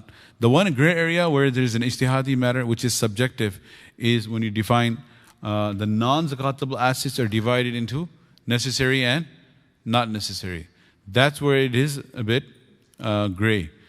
Because the house worth $300,000, depending on where he's living, where it's located, real estate values, he may have a strong case that this is a necessity, just a house for my family. How much can he get? Some places just a condo is $300,000. So are you going to tell him that, I can't give you zakat money, you need to liquidate your house? No, this is a house that I inherited. I didn't necessarily pay it off or anything. Or even if you did, I paid it off in the past, I don't have the money now. I only have $999 now. So he does have a strong case for him to be eligible to receive as well. Because the main thing is his nisab is below $1,000. Okay? He only has $999. Scenario number two, if Amr has $500 in his bank, is this below or above the nisab? Below. And he has a house worth $500,000. That's non-zakatable. Are we going to include that in the calculation? No. But he has two vacation properties, each worth $100,000. Okay? So these are $100,000 vacation properties. Is he liable to pay zakat? So when it comes to paying, we'll say that, look, he only has $500. So he doesn't have to pay. If yes, how much? No, he doesn't have to pay. If he is he eligible to receive? This is a very, very clear one. He is not eligible to receive because of the vacation properties. You'll be asked to sell it. If he says, I'm not getting the best price, you'll say, so what? You cannot. You need to sell it and feed your family instead of asking for zakat money. All right? And if there's just no buyer, then he can take a loan and pay off the loan when he sells the property. Scenario number three. Maryam has $700 in the bank. Okay, which is above or below the nisab? Below the nisab. In a house worth $300,000, we're not going to count that. Rental property worth $100,000. Rental property, does she have to give zakat on the $100,000 rental property? No. She has a total of $400 in rental income in addition to her bank balance. Does she have to pay zakat on the $400 rental income? Yes. So the 700 and the 400 is 1100. So and the 1100 will now take you past the nisab of 1000. So she will have to give zakat on the 1100 because the 1100 is now north of or positive, more than the nisab. Scenario 4, Fatima has $600 in the bank and a house worth $300. $600, is that above or below the nisab? Below. So far it seems like no zakat on it. A house worth $300,000, we're not going to count that. One resale property worth $100,000. So resale property, meaning something you bought and you're put on the market actively trying to sell it. So that is zakatable or not? What do you say? It is zakatable. So you will include this 100,000. One property for rent worth 200,000. No, there's no that. You won't count that one. So you take the 600 and the 100,000, 600 and $106,000, $106,000, 2.5% of 106,000. No, wait. $600 in the bank. Oh, house property worth 300,000. Resale property worth, yeah. So this 100,000 is zakatable, and the 600 is also. So 100,000 and 6. Yeah, yeah, not 6,000. Yeah, resale property is not is zakatable. With the rent, yeah, the property for rent worth 200,000. The value of the whole property of 200,000 is not zakatable. Only the rent that comes in. Yeah, the rent that came in is in the bank. Okay. Scenario number 5 is Bakr has $5,000 in the bank. So is that zakatable? Yes. A factory property worth 200,000. There's no zakat on that. The machinery worth 100,000. A lot of machinery, no zakat. Inventory worth 10,000. Yes. So how much zakat should he pay? So 5,000 and 10,000, correct? 15. 2.5% of 15,000. Okay, so each example, of course, is highlighting different things. Here we're talking about the machinery in the factory is non-zakatable, whereas the inventory is zakatable. So, scenario 6, Zayd has $15,000 in the bank. Is this zakatable? Yeah. Yes. $10,000 in his 401k, okay, in which 5,000 was contributed by him and 5,000 was the company match. Now, machinery is worth 25,000. What about the machinery? No. The inventory worth 2,500? Yes. There is a $1,000 fine to withdraw the 401k currently. Is that going to be deducted? If he pays for that fine, it's deducted. If he doesn't pay it, it's not deducted. How much zakat should he pay if the 401k is vested, and what if it's unvested? See, this is where we talked about the vested and unvested. So the $15,000 in the bank, that's 100% zakatable. And this 10,000 is 401k. If it is vested, then the 5,000 he contributed and the 5,000 the company matched, the entire 10 is zakatable. Because whichever company he goes to, he's going to go with him. But if it's unvested, to chain him to the company, to keep him locked up, in that case, the 5,000 contributed by him is zakatable. The $5,000 company match is not zakatable. Why? Because as soon as he leaves the company, he will lose that. So that is why, with respect to the 401k, it depends. If it's vested, the entire 10. If it's unvested, just his contribution, not the company's match. Scenario 7. Zayd has $400 in the bank and his wife has $40,000 in gold and silver. How much zakat is he obligated to pay? Right? He's not obligated to pay. All right? Why? Yeah. Morally, he may pay on behalf of his wife. Yeah, but he is not obligated to pay. He's not obligated to pay. Right? The wife can pay zakat on her, must pay her own, and if her husband helps her out, that is very kind. But she still has to pay, right? No. The question was, how much zakat is he obligated to pay? Zayd is not obligated to pay anything. The wife is obligated to pay on her own. Right? Huh? He should, Ya ayyuhalladhina amanu qu anfusakum wa ahlikum nara. All those who believe, save yourselves and your family members from the fire of Jahannam. So just like he should ask his wife did you pray Fajr? Please pray Fajr. And she should ask him, you pray Fajr. Likewise, he can ask her that did you discharge your zakat? Make sure you do so. And if he can offer. He is not obligated to offer. Should he offer? Yeah, it's absolutely rewarding. It's absolutely rewarding to offer. Scenario 8. Zainab has $10,000 in the bank. So does she have to give zakat on $10,000? Absolutely. Gold that she wears worth 50,000? Yes. Silver that she does not wear worth 1,000? Yes. So the point here is whether you use it or not, you have to give zakat. Diamonds worth 30,000? No. So she has to give zakat on 10,000 plus 50 is 60 plus 1, 61. 2.5% of 61,000. Okay. So alhamdulillah, that brings us to the end of it. But we have one thing I wanted to show you is all of that what we learned is put together in one calculator. If you go to our website, masjids.org, Zakat calculator, I'll just open.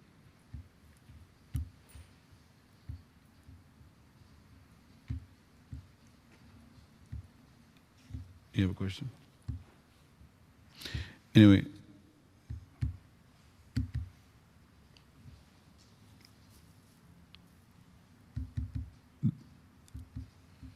I was just going to show you the calculator on the website.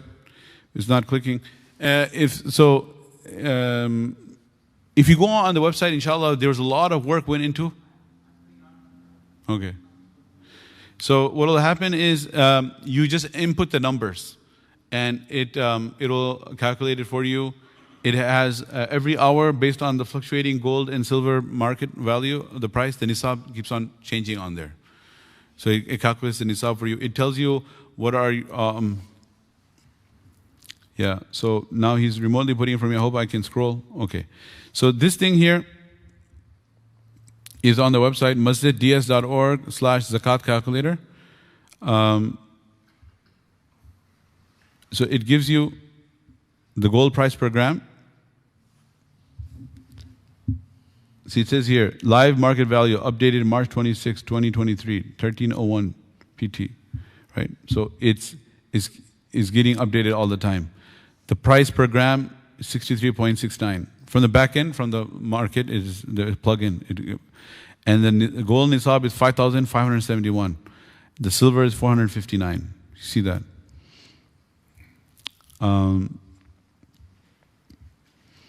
So what you do here is you choose, you want to go with the gold standard or the silver. You have an option, gold or silver. You pick which one. You're safe to go with gold. Nabi Sallallahu Alaihi Wasallam establishes 20 gold dinars, 87.48 grams, 200 silver dirhams, 612. The scholars have given fatwas regarding the permissibility of using either one. So you put in here your cash on hand. All right? So if somebody has, mashallah, like $10,000 cash, balance held in, cash, I mean, what is he doing with so much cash? Black money? maybe make that, whatever. I guess cash people have like $50. Okay. Balance held in bank accounts, because this is where most of the people keep their money. Say, mashallah, he has $5,000 or, okay, and resale value of shares, whatever. You just keep on plugging it in. So he has $2,000. Resale investment property is $150,000. Retirement plans, okay.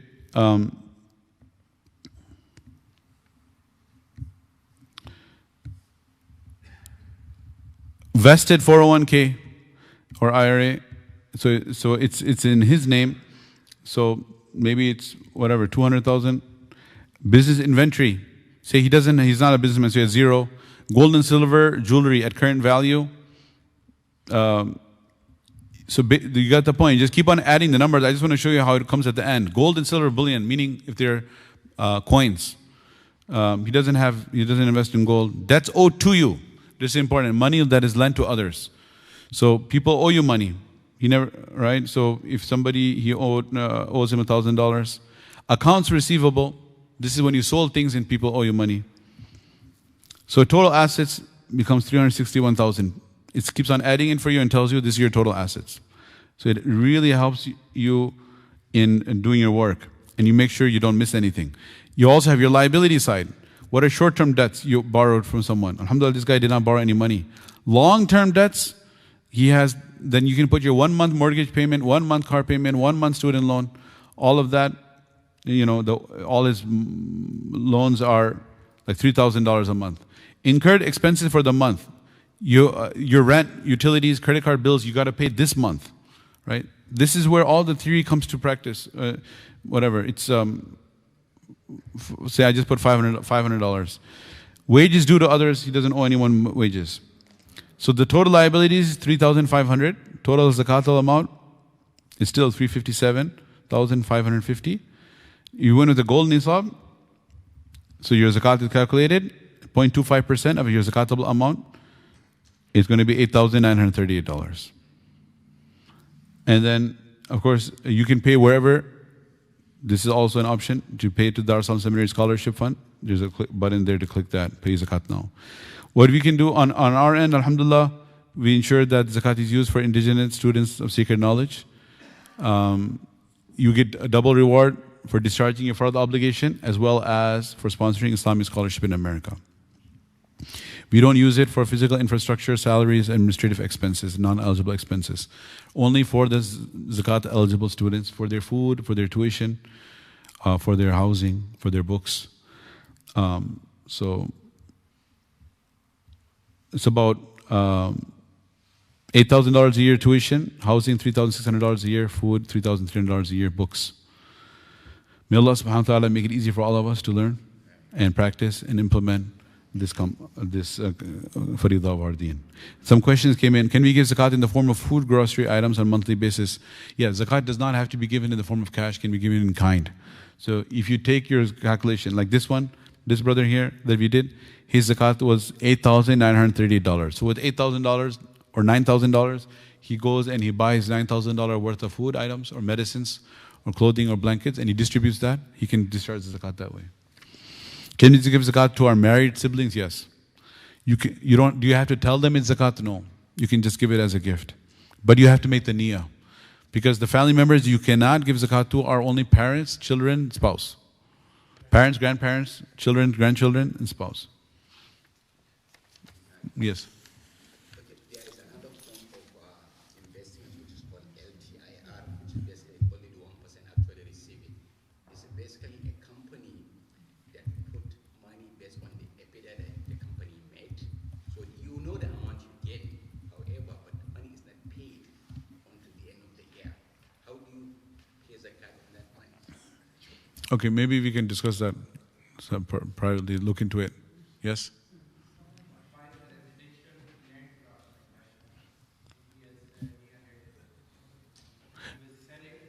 Yeah, if a person buys a plot of land and he doesn't know what he's going to do with it, it's not zakatable until he actively puts it on sale.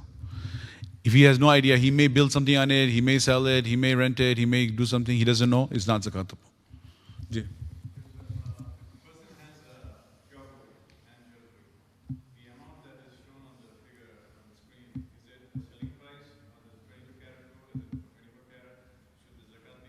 Yeah. Yeah, so for the gold, yeah, you will do it on the actual gold price. There's a selling price, buying price, and there's the actual gold price. The actual live gold price, you will do it on that. If it's 24 karat, on the full gold price. If it's 22, then you'll take 22 out of 24 times the gold price, right? Yeah. So you will take the.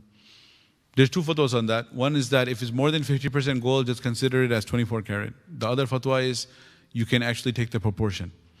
So if it's like 21 karat gold, then 21 over 24, that fraction times the gold price will give you the value of that gold, zakatable part of it. Because the alloys that are there, the non-zakatable portion, which is like in 21 karat gold, you have, so you will have 3 carats of non-gold, right? So those 3 carats are non-zakatable.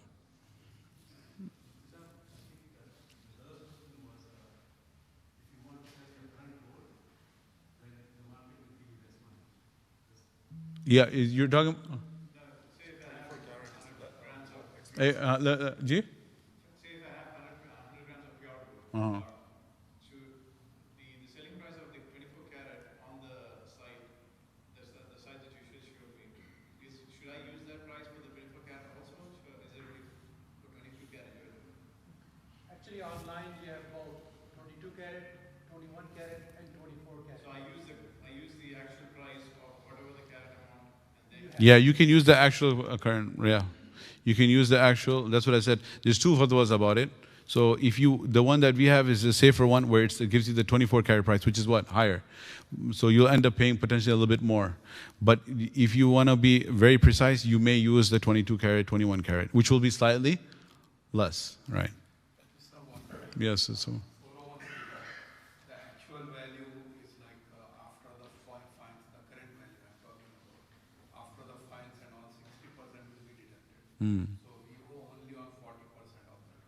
Yeah, so that's what I was saying. If you're saying for the 401k, 60% will be deducted. The question is, has it been deducted? No, it has not, right? If it is deducted, because may Allah protect you, me, and all of us from any calamity where we need to prematurely withdraw. If you prematurely withdraw and it actually is deducted, then it's deducted. Then you don't pay zakat on it. Yeah, and there was an option for no deduction. Oh, okay, yeah. But the value, it depends on current value, right? So the current value is like 40. Let us say we have 100,000. Yeah, so, but the... 40. So we pay the cost on only 40 at the moment. I mean, I'm asking. You cannot touch it without taking that 60% out. That's Yeah, so that's why there's both fatwas on this matter. But the American Fiqh Academy, they have a whole paper on this, in which they mention that, look, if you are paying it, then it's deducted, and if you are not paying it, then what is happening to that 60%? Isn't it being reinvested? So, like for example, next year your balance of your 401k. Is it only the 40% that is invested, or the whole 100% is invested? Whole 100%. So the question comes in because of the value that is held in 401k.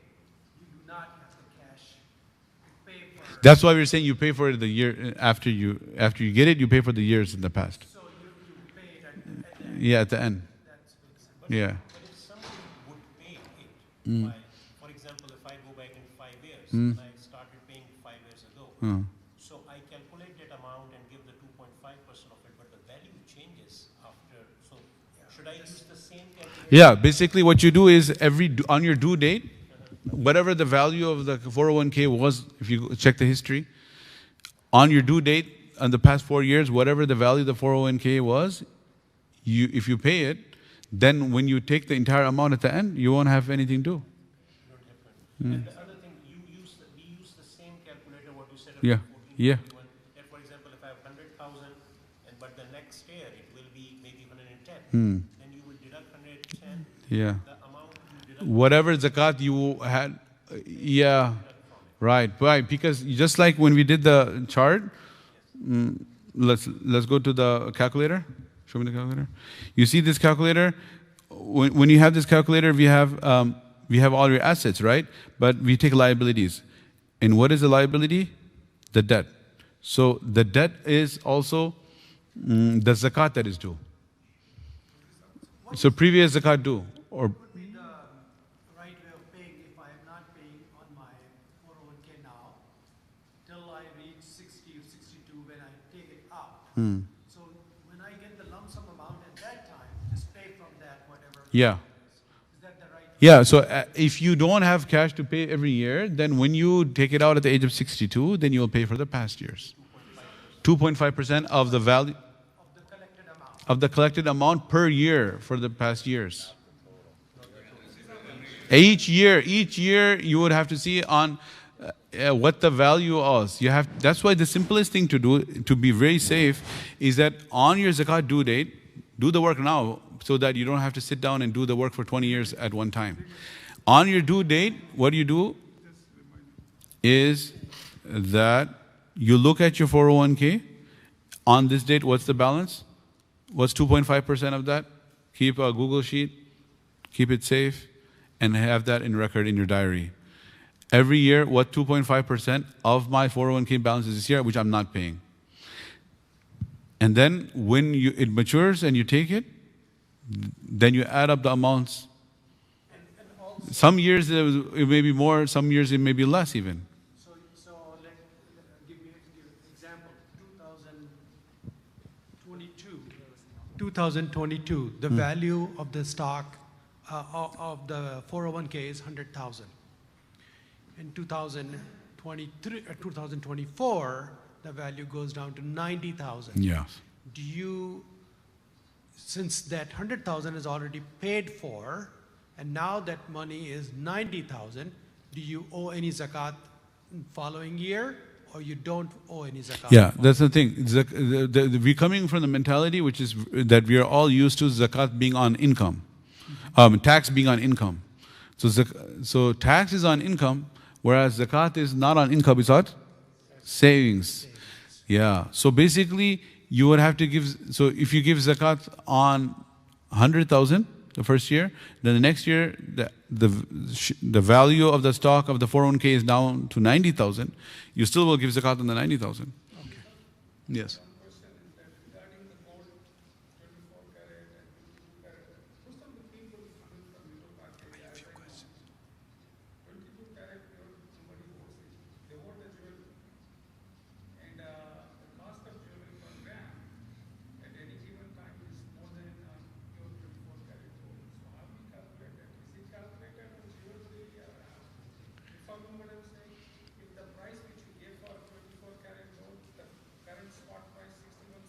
I know for sure if you buy 22 karat jewelry today, it will be 75, 78, more than the cost of the 24 karat gold.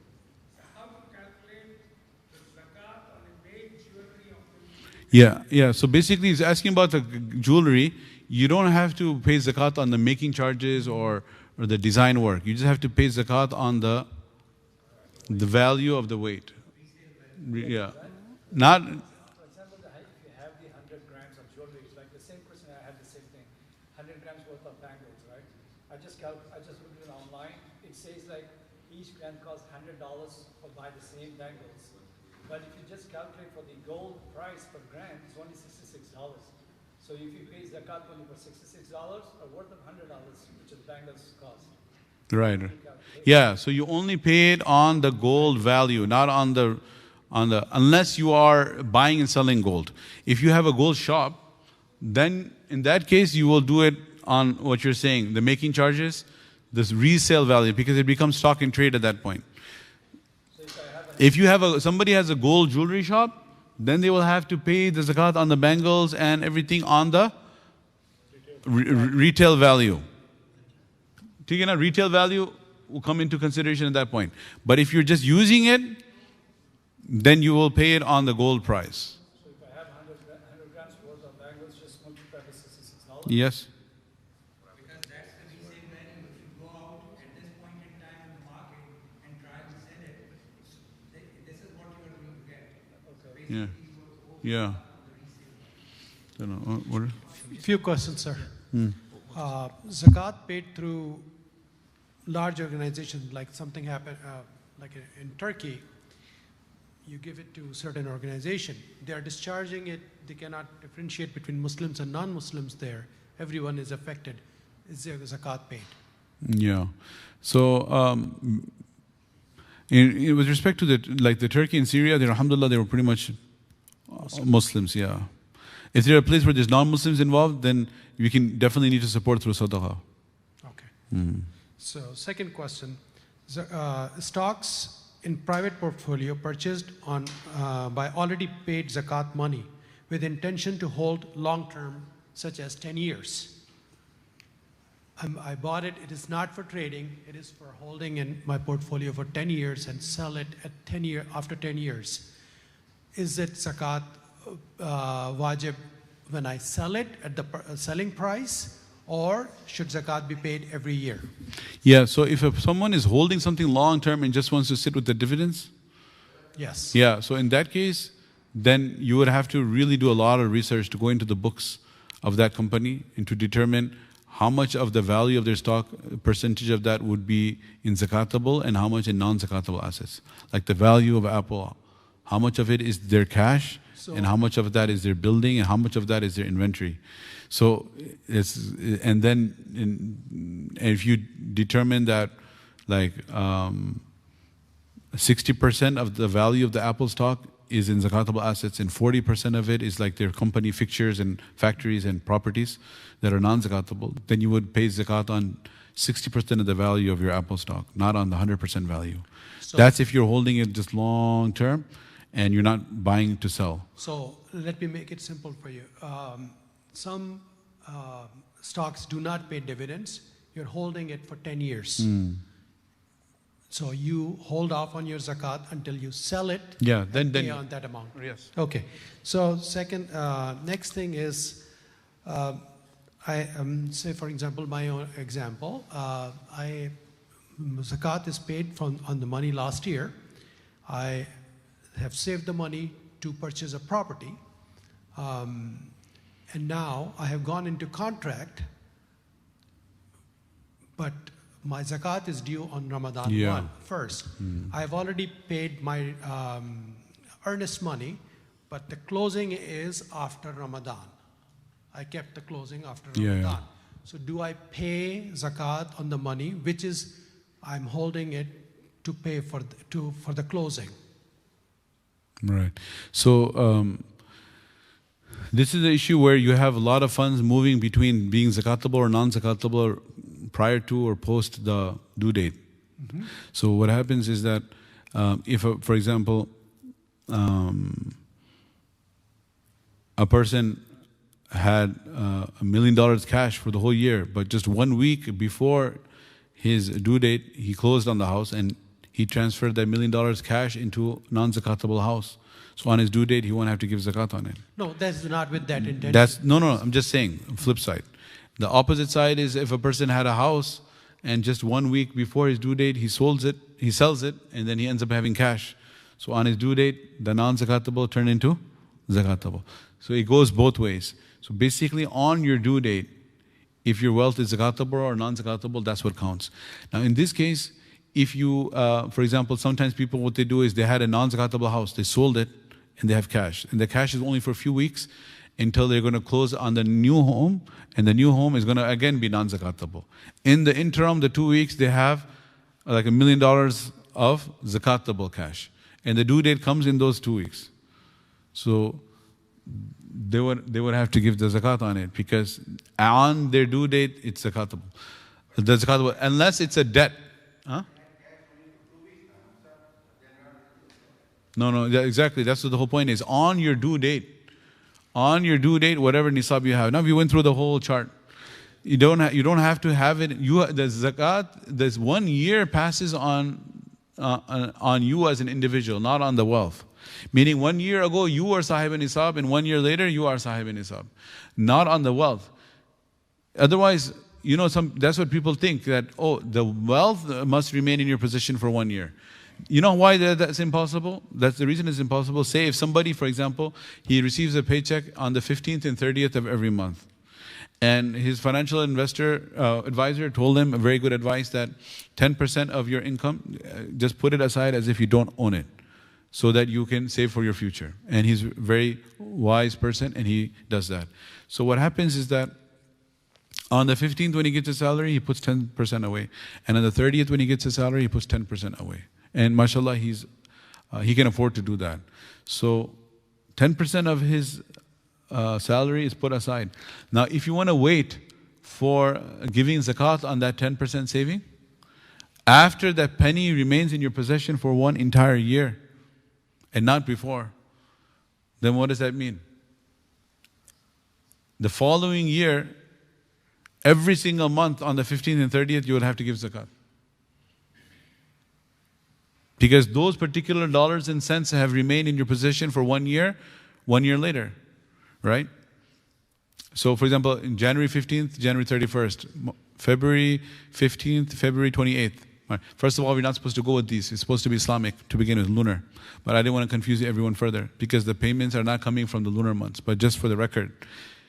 Anyway, so that money is not going to remain in your possession for 1 year until 1 whole year. So you'll be giving zakat every month. Whereas zakat is not due every month, not twice a month, it's due once a year.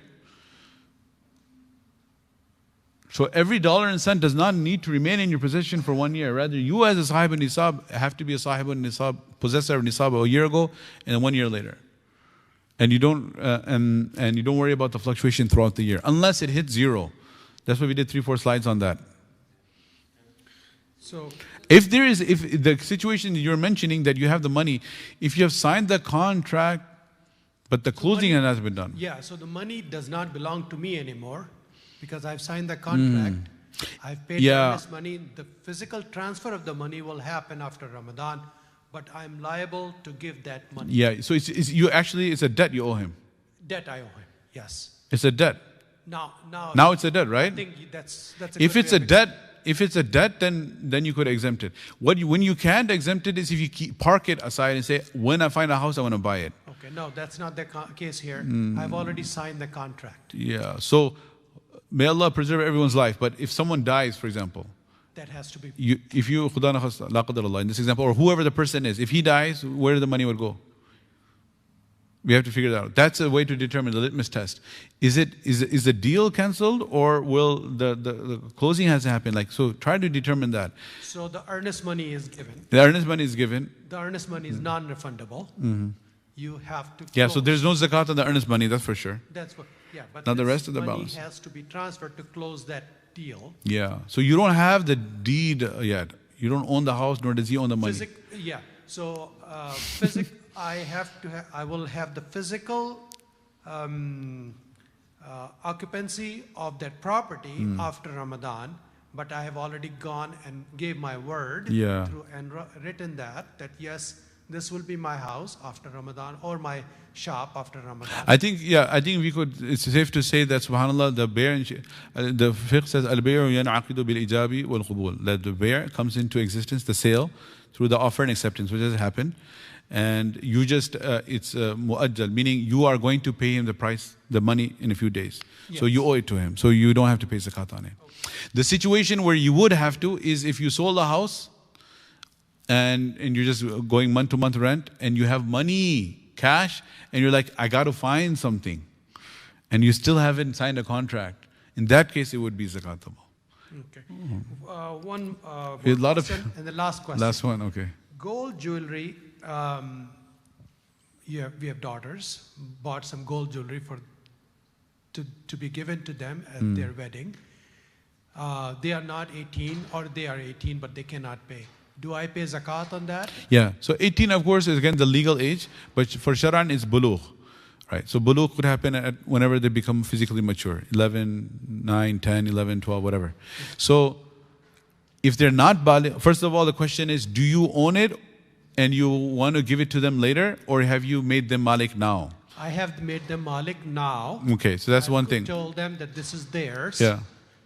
Let me explain all the scenarios, limited to you as well as for everyone's benefit, the other scenarios. So the scenarios are such that if you make the girl the malik and an owner of the gold, then when she is a minor, there's no zakat on it. And when she becomes baligha, there will be zakat on it. And there will be zakat on it, meaning you can pay it on her behalf, but she has to make the niyyah. You have to tell her that there is some gold I have kept for you. You don't have to tell her how much or what it is. And I'm going to discharge the zakat. Do you give me permission? And she will say yes, naturally, right? So that is with respect to making her the malika. If you remain the malik, then whether she's not baligh or baligh, either way, you still have to give zakat on it because you are the malik. You are planning to make her the malik on her wedding later. So you are still the owner now. So that covers the 4 scenarios. Okay. However, if they do not meet the nisab, because that's the only... If you make them the malik and they're not baligh, they don't pay. When they are baligh and if it's below nisab and they have nothing else, again, they don't have to pay. However, if that same gold, you were holding it and you were going to give it to them when they're married, then you would have to pay. Because you are past the nisab. Thank you so much. Yeah. Online questions? Okay, where do I start from? I'll go up like this. So there's some online questions. Let's see what they are. See, I've read in a couple of books and heard from several scholars that zakat is only applicable on the assets, cash, gold, stocks saved over a period of 1 year. Can you please provide some insights into what? No, yeah, basically it is 1 year. It's once a year, and we talked about this slides already. That on your due date, whatever you have to give zakat on it. See, if I consider.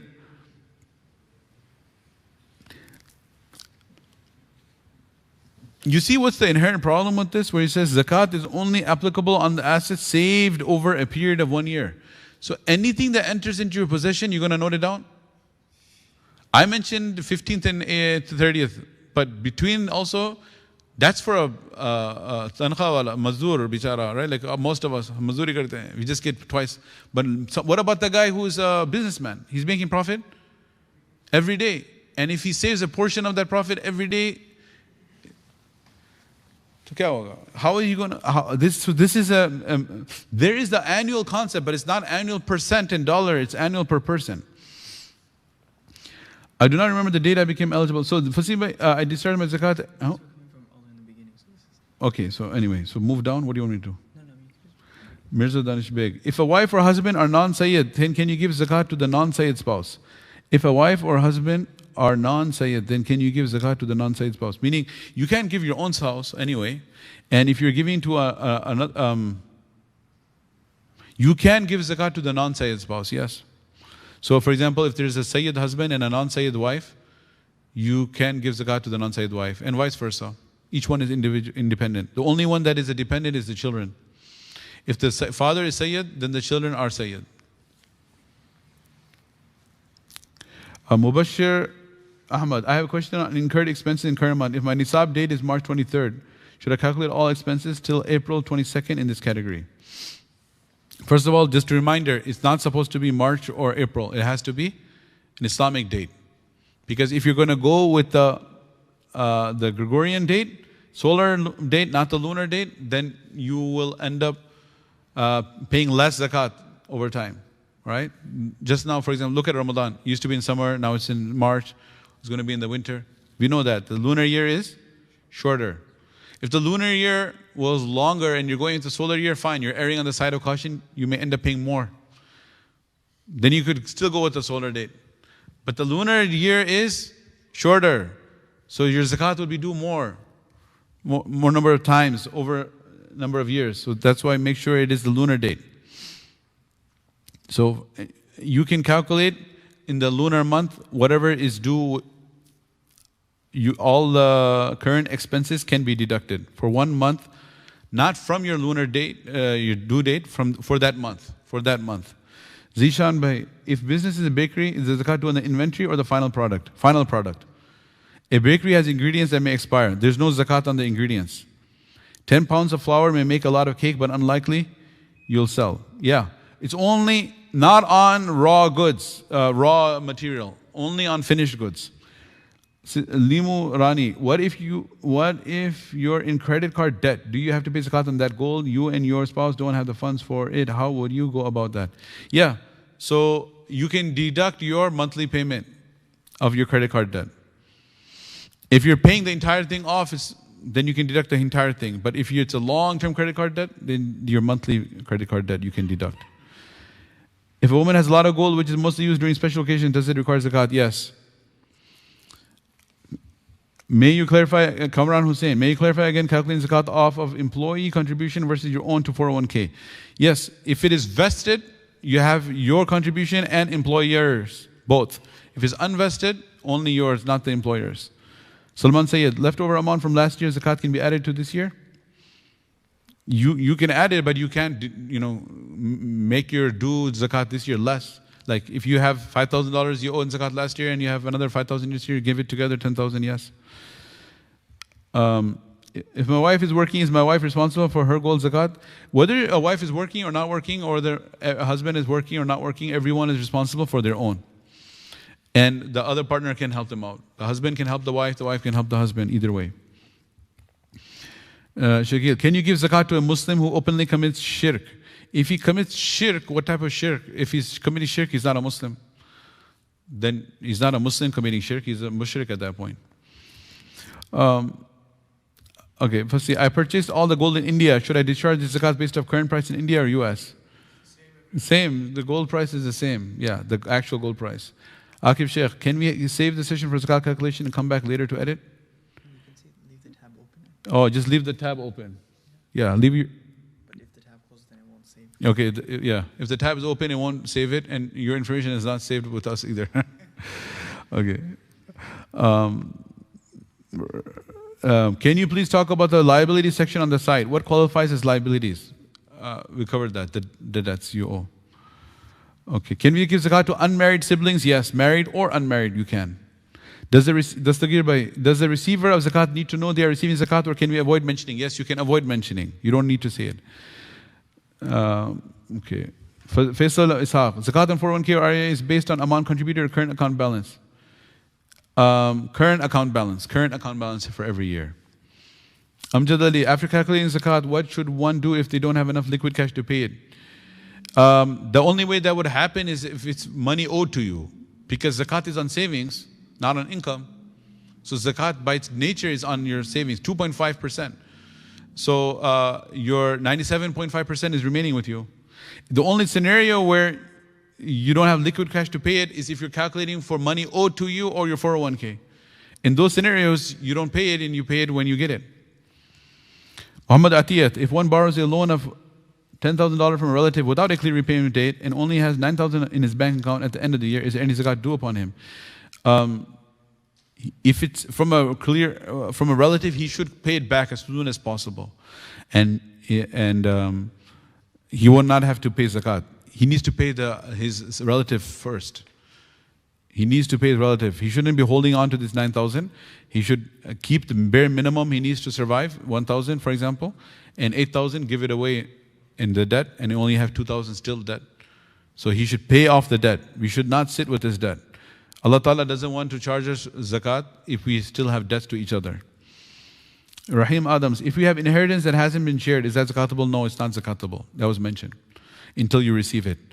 Khadija Ved, on personal stocks, do we have to pay zakat on entire amount of the stocks? Yes. Minhaj, I am going to pay off all my student loan in August. I have saved the money since last year. Do I have to give zakat on that money? If you have saved it, you have to pay zakat on it. Unless if you are going to pay, just pay it. As soon as you pay it off, then it's not in your savings anymore, then it's not zakatable. Just do pay it, then it's not zakatable. Abdul Mateen Muhammad, if I gave loan to someone and I'm not sure whether they will return it, should I pay zakat every year until they repay it? We covered this detail, the bad debts. If you have lost hope, then stop paying zakat. Zakat is not due on the bad debt. Danish, I'm working at a federal facility where they have IMRF pension. I cannot withdraw money until I retire or until I switch to another job that does not have this plan. Is zakat due on this now? This is a specific type of pension I have to look into. You can email the question, inshallah. So this pension is, I work at the federal facility. Mm-hmm. This pension is similar to 401k. It is tied. You cannot touch it. Mm-hmm. Yes, it is in your name when you retire. Mm-hmm. You cannot touch So same like a 401k. Okay. So if it's vested in the sense you can take it with you to another job? You can, no, this is pension. You cannot. No, yeah, you cannot touch it. You will only get it once you reach the retirement. Yeah. So that at that point is not zakatable then. This pension is not zakatable. Basically, when you retire, it's a gift you're getting that date. You never have anything. You don't have it. He's planning to give you the gift, the employer. You can make the tasawwur of it that way. And when you retire, then he's giving you the gift at that point. Until then, you have nothing. It's not zakatable. If you paid more zakat than what's due, can you roll that over to the following year? So you paid zakat extra, can you roll it over? Shar'an, there's a difference of opinion about this. In the Malikiya say you cannot prepay your zakat. Hanafiya say you can. So, like for example, if there's this big need right now, there's some crisis globally, so you pay your zakat now and you pay additional zakat. That's not even due on you. Then next year you can deduct it. Yeah. So I don't have access in this. So I don't have access to this pension money at all. Yeah, that's Danish. Okay. Tariq Mahmoud, can we give zakat to students studying here in US, but back home they might be not eligible for zakat? They may be doing odd jobs to make their day-to-day needs. Yeah, basically, do they have nisab or they don't? If they have nisab, they cannot receive money, zakat. If they do not have the nisab, they can. Ijaz Ahmed, if I'm paying for my vehicle 3-year installment, do I need to deduct the whole debt, 3 years, or only debt for your monthly payment only? Jazakullahu Khairun. You can say that this is over. Just say that we have finished online questions. Yes. Okay. The 501c contribution, when we made it to a non-profit organization, we give the money to them. They gave a tax break. Yeah. Do we have to pay zakat on? Yeah, basically, this is another FAQ. The tax deduction that you get, the refund from the IRS, refund is not on your zakat. The refund is on the tax you paid on that. For example, how does tax work? Tax is on your income. So say if a person earned $100,000, he has to pay tax on $100,000. From the $100,000, he gave $1,000 in zakat or sadaqah to a non-profit organization. On that $1,000, he also paid tax. So the IRS is giving him a refund on the tax that he paid on that 1,000. They're not giving him a refund on the zakat he paid. If the organization gave him a refund on the zakat, oh, you gave $1,000 zakat, we give you $100 back. Of course, he would have to give that 100. But he's not getting a refund on the zakat. He's getting a refund on the tax that he paid on that zakat. So therefore, it is halal for him to take that refund back, and he doesn't have to give that out back in zakat. And you mentioned about the mortgage payment. Does it include the equity or actually the mortgage payment? No, the payment, the payment that a person is making every month. Every month? Yeah. Okay, but that includes taxes? Yeah, okay. everything, yeah. Everything, okay. That's My due date is not set for Zakat. I just pay Zakat every Ramadan. Let's say I paid my Zakat today. So if my due date is not set, I just pay Zakat every Ramadan and I am paying Zakat today. Will I add my income that will come in the next in the remaining Ramadan? No. The future income will not be added. Okay. Yeah, it's only savings that you have. And we should set the date. Yeah, we should set the date. So the same thing would be if you're due to get the tax refund coming, the same reason. Would that be, you know what's your refund going to be, but you haven't got it before? If the refund is going to be coming, you haven't got it, there's no zakat on it. Okay. Now the question is, if somebody has kept some money for sadaqah purpose only, that money is going to sadaqah for the whole year. Yeah. There's no zakat on that, right? That's 100% sadaqah money, separate. Yeah, 100% he made the niyat, this money is in sadaqah. Huh? Yeah, somebody's kept $10,000. Let's say this is $10,000 sadaqah for this year I'm going to give someone. That's going to be gone in sadaqah anyway. Is there any zakat on that part of the money? He hasn't given it yet. He's still holding it. Okay. Yeah. So then he can give the 2.5% from that sadaqah money. Okay. Ab 100% ki baat kar rahe hain, right? You want to give 100% of that away, so just give 2.5% of it in zakat and then 97.5% in sadaqah. Okay. That's why I was asking, I asked the students that who's a person who has $25 million cash and he doesn't have to give 2.5% of it in zakat. Why and why not? So everyone is shocked. $25 million sitting in cash. I said he won the Powerball lottery. He doesn't give 2.5%, he has to give 100%. Right? So you don't give 2 point, right? Then I asked the students that what's a scenario where you don't give zakat on diamonds and you give on dirt? He said, what? You give zakat on dirt. Haq, mitti pe. Because if you're selling topsoil and you buy and sell, then it's your inventory. You give it, and diamond, if you're just keeping it at home, there's no zakat in the diamond, right? So all these weird, what is it called? Riddles. Yeah, a lot of riddles we did. Last question would be is, for all these fard ibadat or, like salah, hajj, saum, you do the fard, and if you want to do extra, it's all nafal. But for zakah, you want to be careful, and if you owe like 5,000 zakah, you want to be careful, you pay $7,000, $8,000. What happens? The extra goes to as a nafal sadaqah? Absolutely, alhamdulillah. Yeah. Okay. If you want to give zakat to relatives, but you are not 100% sure regarding their, you cannot ask them, right? Yeah. Whether you are eligible. Okay, if you want to give zakat to a relative and you're not 100% sure, there's a couple of easy solutions. Number one is for example, they say, Fulan, my relative, my sister, cousin, brother in India, Pakistan, wherever, overseas, they have a shadi coming up. That's a very FAQ. So there are a couple things you can do. One is that you don't know about the father and mother, they have gold or they have some savings which will make them above the threshold. This is where the nisab of gold helps out a lot. But really doesn't help for the woman, it doesn't help out much because they may have gold still. So what you do is you can give the money to the baligh children. Remember, when they are not baligh, they're dependent of their parent. When they're baligh, they're considered independent. So there's a huge opening there because there are a lot of baligh children. Their parents have gold and silver and money, but they have what? Nothing. They don't have college funds in their names. A lot of young people. And when did they become baligh? Not at 18, 13, 14. So, or even 12, or a girl maybe 9, 10. So you have 11-year-old girl, 12-year-old girl, her parents may be well off, but Sharan, she's considered baligh, right? So she's independent. So, or a boy becomes baligh, he's independent. So you can give the zakat money in the name of the boy or the girl. Right? And or what you can do is that's one option. Or the mother, if she has gold, she could say that this gold, I give it as a gift to my daughter. And now she doesn't have gold anymore, so she can become an eligible recipient. Third thing you can do is you can tell them, go ahead and, like the contract, sign the contracts for the marriage hall and this and that and the expenses. Borrow money for it, literally. What happens when they borrow money? Now their debts exceed their assets. Now they become zakat eligible.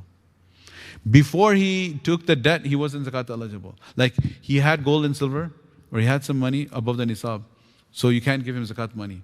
But once he made those deals, and now he owes the money, so now he's in debt. So now you can give him zakat money. You just made him zakat eligible. All right. Another thing is that if the nisab is 5,000, if you give somebody a $5,000 check, he has, say his balance is 0. You gave him $5,000, and then after that, can you give him another $2,000 check? No, because now he becomes sahibun nisab. But one shot, can you give him 7,000? Yes. Right. So there's the different practical things. If instead of giving it in 2 shots, if you give it in 1 shot, you can give him the bigger amount. Maslahatan, is that the wisest thing to do? To give like a huge sum of money to one person? No. But if there's a particular circumstance, you got to look at the whole picture. There's a person in the family, he has a need. Wedding coming up, for example. So then you can help them out like that too. So there are a lot of different solutions. Another question regarding, like, for example, if I want to pay tuition for my son, right? So does it go in deduction, like for... Yeah, so if you want to pay tuition for your son, one is if you make him the malik of the money now, and he's not baligh, there will be no zakat on it. So you put it into his account, like those, there's so many different financial products where you can save money for, it's like some of them are also tax-free, right? So he will have access to it when he reaches 18, graduates from high school. So it's not zakatable. But if you are keeping it in your account and say that I plan to give it for his tuition, it's going to remain zakatable. Okay. Last question. Regarding 401k, for example, if I can pay like whatever is due for zakat, but then I will be left with very little money, and soon I will know that I have to get loan to pay for my son's like tuitions and things like that. So in that case, is it better to pay zakat or obligatory, or should I like not take the loan for my son? In what is preferable in that? What's preferable is that you don't want to take a loan, but so just pay the calculate your zakat for 401k, and when you get the entire amount, then discharge it, inshallah. Yeah, you have the full intention, and you did your homework, you calculated it, so inshallah your reward is secure, inshallah. Assalamu alaikum. Yes. I have a few questions. One is, so the date for zakat you mentioned, is it a specific date, or is it like a month, like for the month in any time? It should be a specific date. Specific date, okay. And second one is on the rental income. So is zakat is on the rental income, the whole rental income that I get, or is it like whatever I saved out of it? Yeah, the rental income is just mentioned, but at the end of the day, the rental income goes into the bank. So it's already included when you talk about bank balance, frankly. The only reason we mention that is because people are going to be like, wait a second, I have rental property, no zakat? Yeah, well, there is zakat on the rent accrued. But where's the rent going? It's supposed to be going in the bank, right? And isn't the bank already a line item? So it's already covered.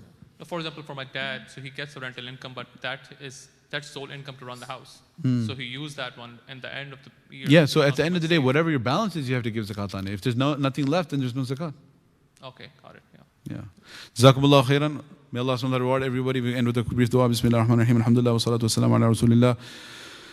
Allahumma salli ala Sayyidina Muhammad wa ala ali Sayyidina Muhammad wa barik wa sallim. Allahumma barik ala Muhammad wa ala ali Muhammad wa barik wa sallim. Oh Allah, accept this gathering of knowledge, Ya Rabbil Alameen. Oh Allah, and grant us the reward that Abu Dharr al-Ghifari radiallahu anhu, Nabi sallallahu alayhi wa sallam told him that, Ya Abu Dharr, if you learn one ayah of the Quran is better than 100 nafal rak'at, and if you learn one bab of ilm, one chapter of knowledge is better than 1,000 nafal rak'at.